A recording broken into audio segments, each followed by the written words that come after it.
Good morning student. आज हम लोग पढ़ेंगे इलेक्ट्रोस्टैट पार्ट टू का लेक्चर नंबर 7। इससे पहले वाली वीडियो यानी लेक्चर 6 में हम लोग एप्लीकेशन ऑफ गॉस लॉ यानी गॉस के नियम का अनुप्रयोग टॉपिक को स्टार्ट किए थे और लेक्चर 6 में गॉस नियम का यूज करके एक अनंत लंबाई के आवेशित तार के समीप विद्युत क्षेत्र तीव्रता के लिए व्यंजक भी ज्ञात किए थे। और आज गॉस लॉ के यूज से और आज हम लोग क्या करेंगे, तो आज हम लोग गॉस लॉ की सहायता से अनंत विस्तार के समतल आवेशित चादर का मतलब शीट के कारण विद्युत क्षेत्र तीव्रता कैलकुलेट करेंगे। यानी आज का टॉपिक क्या होने वाला है, अनंत विस्तार की समतल आवेशित चादर बहुत पतला होता है यानी शीट बोल सकते हैं, कागज का पन्ना भी एक शीट है, के कारण विद्युत क्षेत्र तीव्रता की कैलकुलेशन आज हम लोग करेंगे। तो मान लेते हैं यहां पे कि ये है ए बी सी डी, ये जो है एक अनंत विस्तार का समतल आवेशित चादर है। कैसे? अनंत विस्तार का, और इसको माने हैं कि ये जो बोर्ड है इस पे ये लंबवत है। क्या है? ये बोर्ड पर लंबवत है, बिल्कुल इस तरह। जैसे ये कागज है तो इस तरह नहीं है बल्कि इससे है, ऐसे है। तो उसी को हम ऐसे करके दिखाएं, देख रहे हो, ऐसे करके दिखाएं, क्योंकि बोर्ड पे पूरा ऐसे बनाना संभव नहीं है। और सपोर्ट दैट ये कैसा है, धनावेशित, यानी इस पे जो चार्ज है वह कैसे चार्ज है, धनावेशित। यानी जो आवेशित चादर है उस पे कैसे आवेश माने गए हैं, पॉजिटिव चार्ज। और एक चीज और मान लेते हैं कि ये जो चादर है इसका पृष्ठीय आवेश घनत्व प्लस सिग्मा है। यानी इसका पृष्ठीय आवेश घनत्व कितना मान लेते हैं, प्लस सिग्मा कूलम प्रति मीटर स्क्वायर है। ठीक है। अब सपोर्ट दैट ये चादर है, अब इसको आर पार कर लो थोड़ा सा, यानी कुछ इस प्रकार है।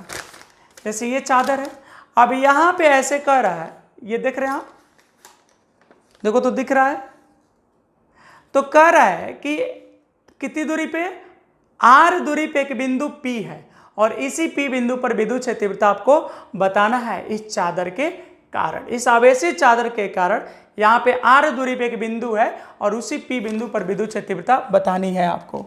जैसे मान लेते हैं कि यहां से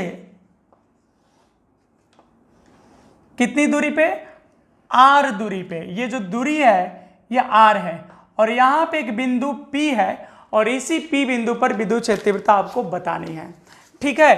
तो हम क्या करेंगे कि बिंदु P से होते हुए, चूंकि खुला आकृति है और गॉस नियम का अनुप्रयोग पढ़ रहे हैं, किनका एप्लीकेशन पढ़ रहे हैं, गॉस नियम, गॉस लॉ का एप्लीकेशन पढ़ रहे हैं। और गॉस का नियम तभी वैलिड है जब आकृति कैसा हो, बंद हो। और अगर बंद नहीं है तो गॉसीय पृष्ठ की कल्पना करके बंद कर लेते हैं। तो यहां पे जो गॉसीय पृष्ठ हम लोग लेंगे वह बेलनकार लेंगे। क्या लेंगे, बेलनकार, वो भी किससे, बिंदु P से होते हुए। और इस प्रकार लेंगे कि जो बेलनकार गॉसीय पृष्ठ का जो अक्ष होगा वह इस पे लंबवत रहे। देखो लंबवत है ना, तो इस पे लंबवत रहे। देखो ये क्या है, इस पे देख रहे हो, ये इस पे लंबवत है, तो हमको लंबवत लेना है। देखो ऐसे है। ठीक है, इस प्रकार से लेना है।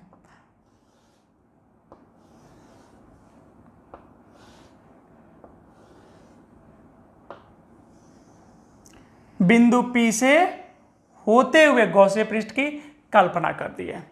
तो ये तो बाहर वाला पार्ट बन गया और इधर जिधर मेरी हाथ है, ये देख रहे हो रिंग फिंगर, तो ये जिधर मेरा हाथ है इधर भी तो पॉइंट ले सकते हैं, क्योंकि जब द्विविमीय चालक हम लोग लेते थे तो उसकी विद्युत क्षेत्र तीव्रता 2 होती थी। एरिया वेक्टर का कॉन्सेप्ट में पढ़ के आए हैं। तो एक इधर भी हो सकता है, किधर देखो,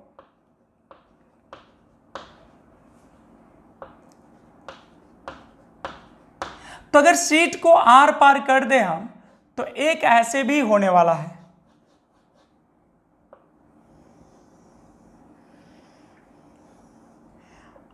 अब आपके मन में चल रहा होगा कि हम ऐसा क्यों कर दिए, तो वह इसलिए कि P जरूरी थोड़ी है कि दाएं तरफ ही होगा, वह बाएं तरफ भी हो सकता है। P जो आप दाएं माने हैं वह बाईं तरफ भी हो सकता है।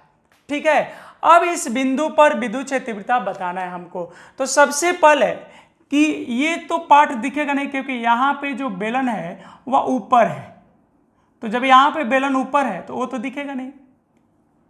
यहां से अंदर है तो ये वाला चार्ज दिखेगा। अब यहां पे ये बताइए आप कि जब ऐसे हम बेलनाकार गॉसियन पृष्ठ पार किए तो यहां का जो चार्ज था वो तो इसमें पैक हो गया, इतना चार्ज तो अंदर चला गया। कितना, अगर सपोज दैट इसकी एरिया कितनी है A, तो A एरिया जितना है उतना तो इसमें पैक हो गया। अब देखो इस बिंदु पर अगर विद्युत क्षेत्र तीव्रता निकालना है तो यहां एक हम एरिया वेक्टर लेंगे। क्या ले लेंगे, यहां पे हम एरिया वेक्टर लेंगे।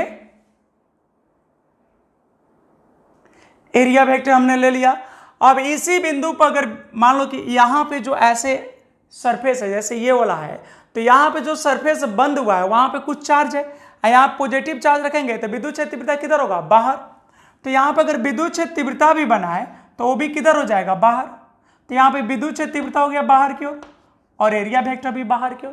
तो जब दोनों सेम डायरेक्शन में है, यहाँ पे दोनों सेम डायरेक्शन में, जिधर विद्युत क्षेत्र तीव्रता है उसी डायरेक्शन में एरिया वेक्टर भी है। तो जब दोनों सेम डायरेक्शन में है तो यहाँ थीटा कितना डिग्री हो जाएगा, 0 डिग्री। ठीक है, यही कंडीशन यहाँ पे भी हम ले सकते हैं। तो जब यहाँ पे एरिया वेक्टर लेंगे तो ऐसे एक एरिया वेक्टर लेंगे तो एरिया वेक्टर इधर हो जाएगा, ये एरिया वेक्टर हो गया। और यहां पे अगर electric field intensity positive charge रख लेंगे तो प्रतिकर्षण होगा बाहर की ओर, ये हो गया ई वेक्टर और ये हो गया डी वेक्टर। तो यहां भी दोनों एक ही दिशा में हुआ और वहां भी दोनों एक ही दिशा में हुआ, थीटा का मान 0 डिग्री। ठीक है, और ये जो वक्र पृष्ठ है इसके वजह से तो नहीं होगा, क्यों, क्योंकि अगर कहीं भी इसका एरिया वेक्टर लोगे तो लंबवत होगा और विद्युत क्षेत्र तीव्रता ऐसे हॉरिजॉन्टल है और एरिया वेक्टर वाई पे जाएगा तो x और y 90 डिग्री हो जाएगा। ठीक है, तो इसलिए उसको हम लोग नहीं लेंगे।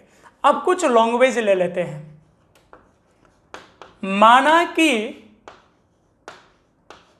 माना कि चलिए हो गया, आइए देखते हैं तो क्या लैंग्वेज हम लोग लिखे। तो आइए एक बार लैंग्वेज को देख लेते हैं। लैंग्वेज हुआ, माना कि ABCD अनंत विस्तार की समतल आवेशित चादर है। तो यहां पर हम लोग लिए हैं क्या, ABC और ये D। ABCD एक अनंत विस्तार का आवेशित समतल चादर है जिसका पृष्ठीय आवेश घनत्व प्लस सिग्मा कूलम प्रति मीटर स्क्वायर है। और ये जो चादर है इसका पृष्ठीय आवेश घनत्व कितना माने हैं, प्लस सिग्मा कूलम प्रति मीटर स्क्वायर। इतना तो दिख रहा है आपको। फिर क्या है कि आवेशी चादर के पृष्ठ से, यानी इस आवेशी चादर के पृष्ठ से लंबवत दूरी स्मॉल r पर, कितनी दूरी पर, लंबवत दूरी स्मॉल r पर एक बिंदु P है। देखो ये चादर है और यहां से लंबवत दूरी r पर एक बिंदु P है। ये बिंदु क्या लिए हैं, P लिए हैं। देखो यहां पर बिंदु P है और इसी P बिंदु पर विद्युत क्षेत्र तीव्रता यानी E वेक्टर ज्ञात करनी है। तो हम बिंदु P पर विद्युत क्षेत्र तीव्रता ज्ञात करने के लिए क्या किए, बिंदु P से होते हुए एक बेलनाकार गॉसियन पृष्ठ की कल्पना किए। बिंदु P पर विद्युत क्षेत्र तीव्रता ज्ञात करने के लिए बिंदु P से होते हुए एक बेलनाकार गॉसियन पृष्ठ की कल्पना की। कैसे, बेलनाकार। तो इस एरिया का ये जो इस प्रकार, और कैसे लिए हैं, तो इस प्रकार गॉसियन पृष्ठ है कि इसका जो अक्ष है वह कागज तल पर यानी इस चादर पर लंबवत है और ये जो वृत्त है, वृत्ताकार एरिया, ये चादर के समांतर है। तो अगर इस बिंदु पर हमको एरिया वेक्टर लेंगे तो ये लंबवत हो गया ए वेक्टर, और यहां पर अगर पॉजिटिव चार्ज रख दे तो प्लस के चलते प्रतिकर्षण, तो दोनों एक ही दिशा में हो गया, थीटा 0 डिग्री। वही कंडीशन अब कहोगे इधर क्यों ले लिए, तो कोई जरूरी है कि उधर होगा, चादर है तो चादर तो पतला होता है, तो मानो कि यहाँ पे जो चादर है वो आवेश का ही चादर है, तो इधर विद्युत क्षेत्र तीव्रता हो सकता है, तो इधर भी किसी पॉइंट पे हो सकता है, क्योंकि वो चादर जो है वह आवेश का ही चादर है, तो इधर भी प्रतिकर्षण होगा, इधर भी, तो दोनों के लिए हम ले लिए। ठीक है, अब क्या करते हैं, अब विद्युत फ्लक्स के परिभाषा से, ये लेक्चर 6 में जब पाला थ्योरी पढ़ रहे थे पिछले वीडियो में, तो वहां पे भी लिखे थे विद्युत फ्लक्स के परिभाषा से, यहां भी लिखाएगा विद्युत फ्लक्स के परिभाषा से। देखो इस बात को याद रखिएगा कि जब भी गॉस प्रमेय का यूज करके विद्युत क्षेत्र तीव्रता निकालनी हो, किसका, गॉस प्रमेय का यूज करके, क्या, गॉस प्रमेय का यूज करके अगर विद्युत क्षेत्र तीव्रता निकालना है आपको, तो दो इक्वेशन लाना पड़ेगा। कैसे, एक बार विद्युत फ्लक्स के परिभाषा से, उसको मान लीजिएगा इक्वेशन नंबर 1, और एक बार गॉस प्रमेय के परिभाषा से, उसको मान लीजिएगा 2, और दोनों को इक्वेट कर देना, आपका काम हो जाएगा। चलो मेरा भी काम हो जाएगा, आप ही का क्यों, तो यहां लिख दे रहे फाई बराबर, तो उसमें तो 3 जोड़े थे हम लोग, लेकिन यहां नॉर्मल के चलते तो 0 होगा। अगर अब इसमें नॉर्मल में भी एरिया वेक्टर बनाने लगे तो फिर फिगर छी एकदम क्या हो जाएगा, गंदा हो जाएगा। क्या हो जाएगा, गंदा, फिर देखने की इच्छा नहीं रह जाएगी। तो मान लो कि ओवर जो होता है वो नहीं करनी चाहिए। अब ये इस पे इतना पेंट पोचार लगा दो तो फिर क्या हो जाएगा, बेकार हो जाएगा, लगेगा इस पे आटा मार के आए हो, नहीं, और थोड़ा थोड़ा अगर मार के आओ तो एकदम चेहरा एकदम लाइट देगा, है कि नहीं। तो उसी तरह अब मान लो तीसरा भी इसमें ऐसे बना दे एरिया वेक्टर ऐसे, तो फिर क्या होगा, किचकिच हो जाएगा, मूड जो है ना खराब हो जाएगा। इसलिए छोड़ो, 2 ही से समझते हैं, लंबवत वाला छोड़ देते हैं। तो यहां पे जो विद्युत फ्लक्स होगा ना वो φ1, चलो इसको मान लेते हैं एरिया नंबर 1 और इसको मान लेते हैं 0.2, एरिया 2, ये एरिया 2 है और ये एरिया 1 है। तो φ1 प्लस φ2 हो जाएगा। अब φ1 का अगर वैल्यू लिखे तो हो जाएगा सरफेस इंटीग्रल यानी पृष्ठीय समाकलन E vector dot DA vector हो जाएगा, और यहां भी हो जाएगा surface integral E vector dot DA vector.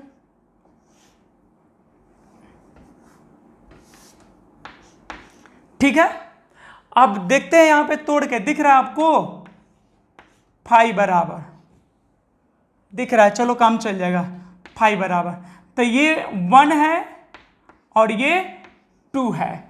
तो यहां पे अगर देखो तो ये ई और डी एक ही डायरेक्शन में है, तो हो जाएगा integration E D A cos 0 degree हो जाएगा, और यहां भी हो जाएगा integration E D A cos 0 degree हो जाएगा।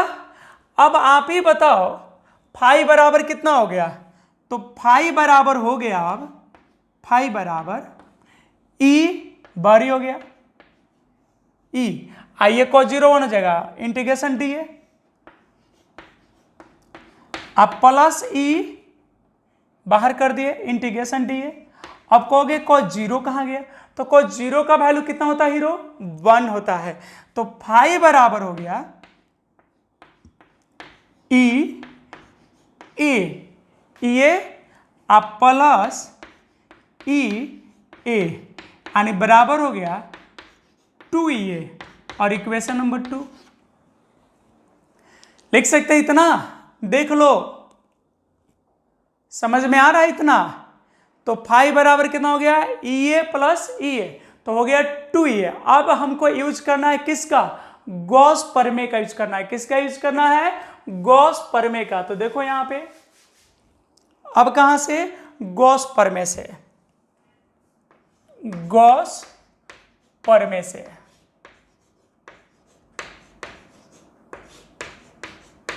गॉस प्रमेय से। तो फाई बराबर होता है बंद आवेश अब बटा में एप्सिलॉन नॉट। तो पहले आप ये बताओ कि इसका पृष्ठीय आवेश घनत्व क्या है, सिग्मा।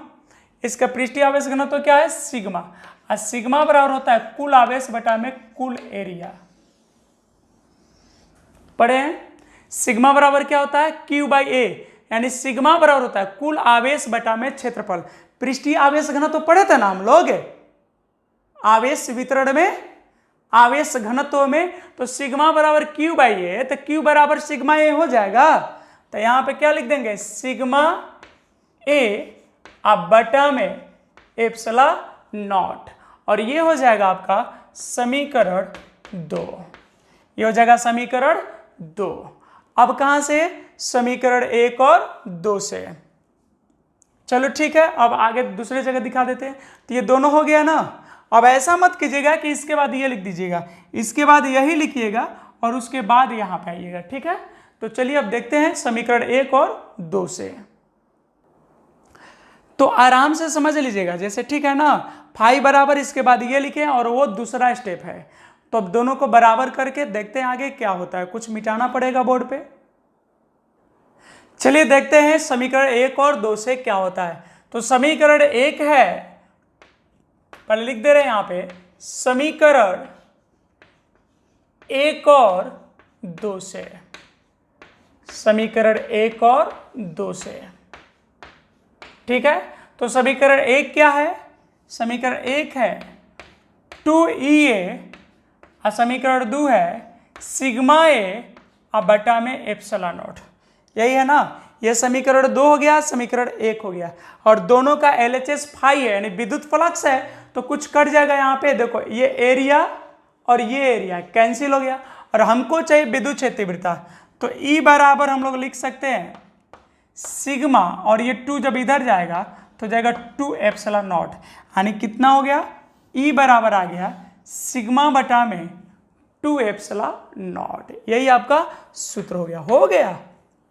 ऐसे विद्युत क्षेत्र तीव्रता वेक्टर फॉर्म है तो लिख सकते हो सदिश रूप में, यानी इन वेक्टर फॉर्म। तो हो जाएगा E vector equal to sigma अब बटा में 2 एप्सिलॉन नॉट। और ये जो विद्युत क्षेत्र तीव्रता है ये चादर के प्लेन पे क्या है, लंबवत है।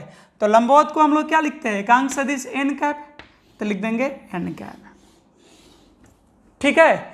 जहां n कैप आवेशित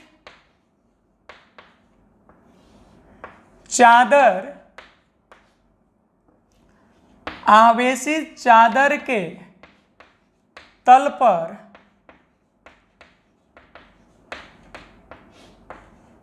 लंबवत है। आवेशित चादर के तल पे क्या है, लंबवत है। तो उम्मीद कर रहे हैं कि यह आपको समझ में आ गया होगा। इस पे आधारित, इस फॉर्मूला पे एक बार ऑब्जेक्टिव पूछा था, इसी फॉर्मूला पे, ठीक है। तो चलो अब उम्मीद कर रहे हैं कि आप समझ गए होंगे। और इस पे एक जो है एनसीईआरटी का हम लोग क्वेश्चन कर लेते हैं। एनसीईआरटी का क्वेश्चन पूछा था इस पे, तो चलिए देखते हैं क्वेश्चन क्या था। तो इतना उतार लीजिए, यहां तक में किसी को कोई परेशानी नहीं होनी चाहिए। अब देखते हैं इस पे आधारित एक क्वेश्चन, और ये रहा एनसीईआरटी का क्वेश्चन जो कि बहुत ही मस्त क्वेश्चन है। देख रहे हैं ना, ये एक ही क्वेश्चन है एनसीईआरटी का, और ऐसे क्वेश्चन जो है मेडिकल और इंजीनियरिंग एग्जाम में भी पूछे जाते हैं। तो है तो ये एनसीईआरटी, बट क्वेश्चन का कॉन्सेप्ट बहुत ही मजेदार होने वाला है। तो आइए एक बार क्वेश्चन को रीड करते हैं। कह रहा है कि दो बड़ी खाए वाला बड़ी ना, दो बड़ी मतलब बड़ा, लार्ज, दो बड़ी पतली धातु की प्लेटें एक दूसरे के समांतर एवं निकट है। मतलब दो, अभी चादर पड़े ना, तो यहाँ पतली धातु की प्लेटें करने का मतलब चादर है, और दो गो चादर है, और दोनों एक दूसरे के क्या है, समांतर। क्या, ऐसे दोनों एक दूसरे के समांतर है और थोड़ा करीब है, ठीक है, निकट है। इनके भीतरी फलकों पर प्लेटों के पृष्ठीय आवेश घनत्वों के चिन्ह विपरीत है। मतलब एगो पे प्लस है तो एगो पे माइनस है। और पृष्ठीय आवेश घनत्व का मान दिया है, दोनों का है 17.0 × 10⁻22 कूलम प्रति मीटर स्क्वायर है। तो पहले प्लेट के बाह्य क्षेत्र में विद्युत क्षेत्र तीव्रता बताना है, दूसरे प्लेट के बाह्य क्षेत्र में और दोनों प्लेटों के बीच में विद्युत क्षेत्र तीव्रता का परिमाण आपको ज्ञात करना है। तो चलिए सबसे पहले लिखते हैं कि कुछ दिया गया है। क्या दिया गया है? तो पहली चीज की पृष्ठीय आवेश घनत्व यानी सिग्मा बराबर दिया है 17 × 10⁻22 कूलम प्रति मीटर स्क्वायर, और एप्सिलॉन नॉट का मान आप जानते हैं 8.85 गुणे 10⁻12, ठीक है, कूलम्ब स्क्वायर प्रति न्यूटन मीटर स्क्वायर। ये तो समझते हैं इतना। अब आपको क्या चाहिए? विद्युत क्षेत्र तीव्रता, वो भी कितने प्लेट है? 2। तो जल्दी से हम प्लेट बना लेते हैं ऐसे, एक प्लेट ये हो गया और एक प्लेट ये हो गया।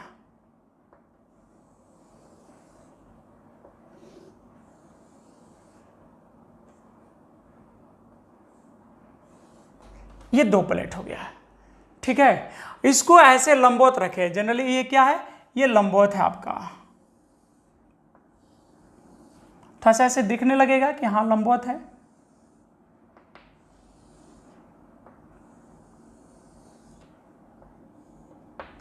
और इसमें क्या है ना कि एक पे पॉजिटिव है और एक पे निगेटिव है, आपको दिख रहा है। इस पे मान लो पॉजिटिव है, ऐसे इस पे पॉजिटिव है और इस पे निगेटिव है, दोनों के चिन्ह विपरीत हो गए। यानी कहने का मतलब कि अगर इस पे प्लस सिग्मा है तो इस पे माइनस सिग्मा है। अब 3 स्थिति आपको लेना है। पहली प्लेट के बाह्य क्षेत्र में मान लो ये पहला प्लेट है, ये दूसरा प्लेट है, तो पहले प्लेट के बाह्य क्षेत्र में मान लो कहीं यहां पे होगा, यहां पे एक बिंदु ले लेते हैं P1, फिर दूसरे प्लेट के बाह्य क्षेत्र में एक ले लेते हैं P2, और फिर दोनों प्लेटों के बीच में एक स्थिति ले लेते हैं क्या? P3। तो पहले कह रहा है कि पहले प्लेट के बाह्य क्षेत्र में आपको विद्युत क्षेत्र तीव्रता बताना है। तो जिस बिंदु पर, ध्यान दीजिएगा, जिस बिंदु पर विद्युत क्षेत्र तीव्रता निकालना होता है वहां पे हम लोग क्या करते हैं? जिस बिंदु पर विद्युत क्षेत्र तीव्रता निकालना होता है वहां पे क्या करते हैं? +1 आवेश, तो +1 रख दिया। अब ये बताओ कि इस पे कैसे आवेश है? प्लस, तो प्लस प्लस में क्या होगा? प्रतिकर्षण। तो इधर विद्युत क्षेत्र तीव्रता लग जाएगा E प्लस वेक्टर, ये प्लस के चलते प्रतिकर्षण, और इसके चलते हो जाएगा आकर्षण, और ये हो जाएगा E माइनस वेक्टर, ठीक है। अब आप कहोगे यानी दोनों एक दूसरे के क्या हो गया? विपरीत।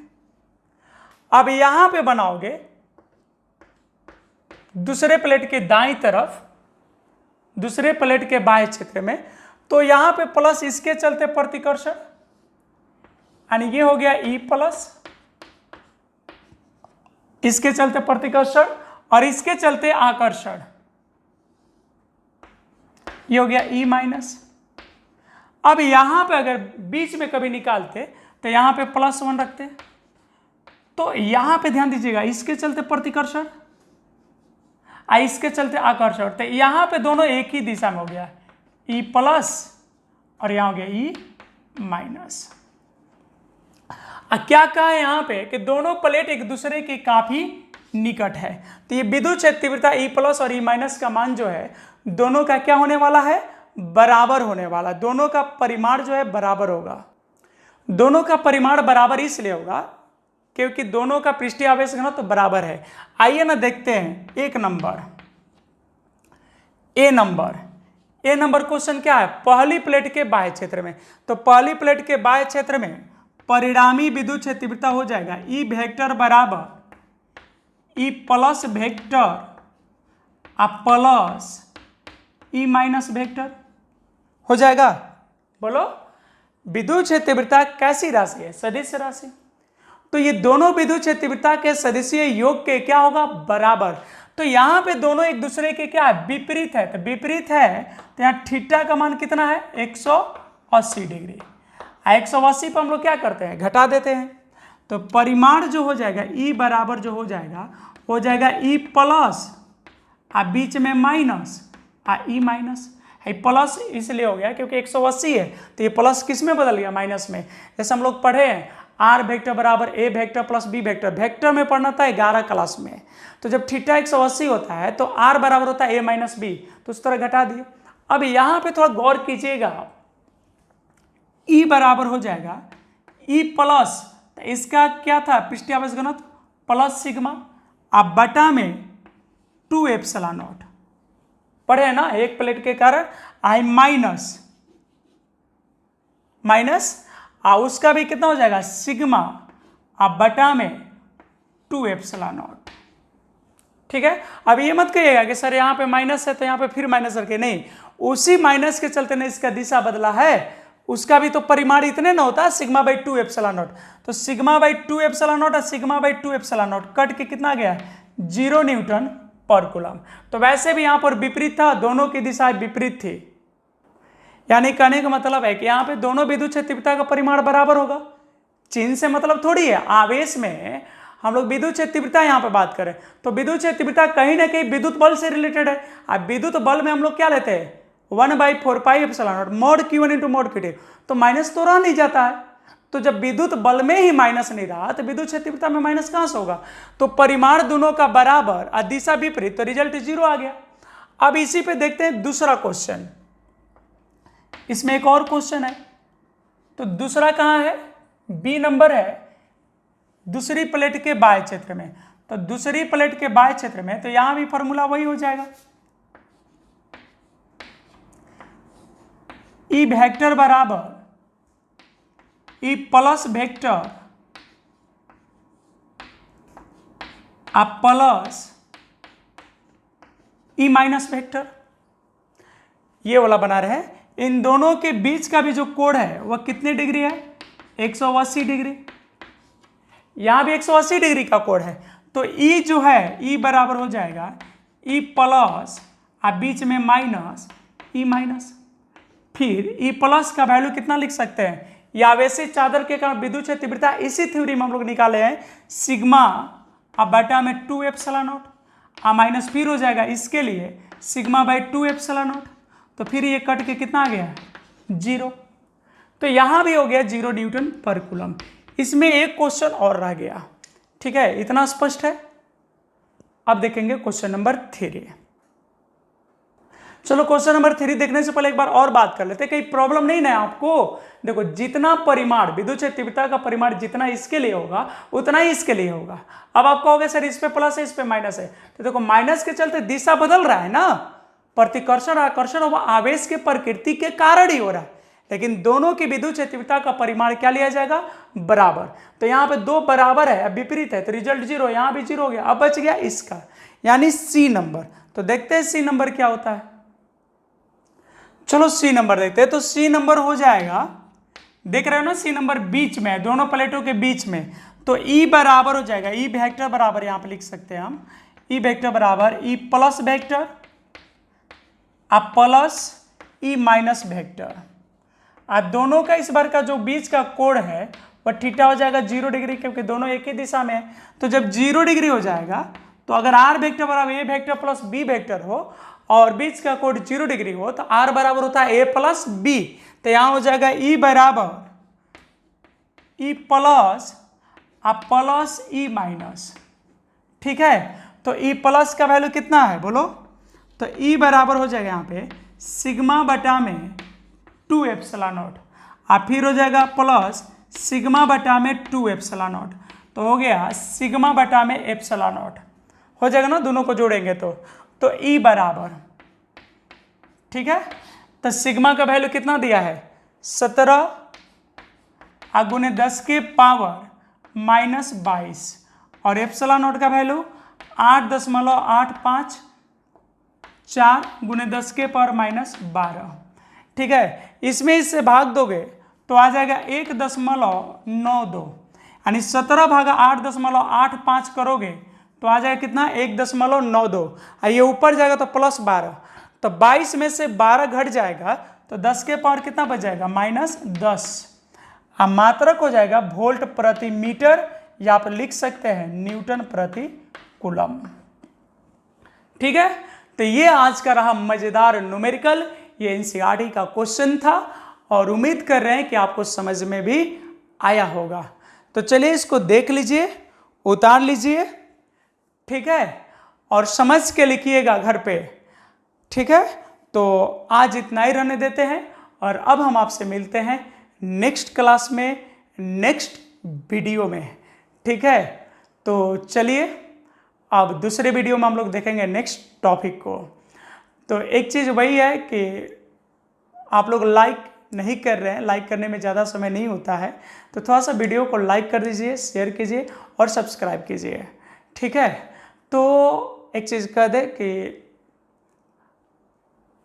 अगर कोई भी स्टूडेंट है वो कमज़ोर और तेज नहीं होता है, अगर सावधानी से पढ़ोगे तो आपको समझ में आएगा। तो समय दे के पढ़ो, बिल्कुल आएगा। ठीक है, नहीं आया ऐसा नहीं होगा। तो चलिए मिलते हैं आपसे नेक्स्ट क्लास में।